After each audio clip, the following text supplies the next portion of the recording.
आंध्र प्रदेशमधील विशाखापट्टणममध्ये मनाला सुन्न करणारी घटना घडली आहे।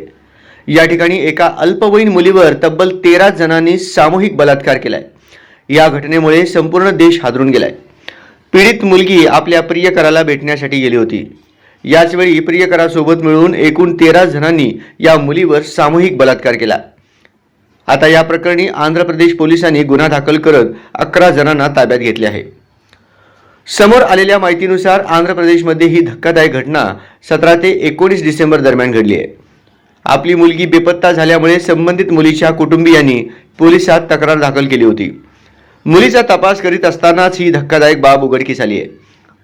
सध्या 17 वर्षीय मुलीची प्रकृती चिंताजनक आहे, त्यामुळे तिला उपचारासाठी रुग्णालयात दाखल करण्यात आले आहे।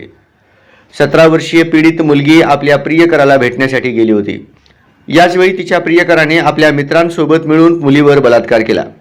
यानंतर एका व्यक्तीने मदतीचा हात पुढे करत तिला विश्वासात घेतले, परंतु त्याने देखील या मुलीचा फायदा घेत आपल्या साथीदारांसोबत मिळून तिच्यावर बलात्कार केला। या मुलीवर 2 दिवसात 13 जणांनी 26 वेळा बलात्कार केल्याची धक्कादायक बाब समोर आली आहे। या प्रकरणी आरोपी असलेल्या 11 जणांना झारखंडमध्ये पोलिसांनी ताब्यात घेतले आहे।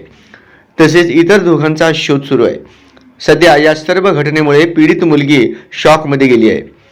तिची प्रकृती बरी होण्यास बराच वेळ लागेल अशी माहिती डॉक्टरांनी दिली आहे। तर पीडितेने दिलेल्या जबाबाच्या आधारे 31 डिसेंबर रोजी पोलिसांनी पोक्सो कायद्याअंतर्गत गुन्हे दाखल केले आहेत।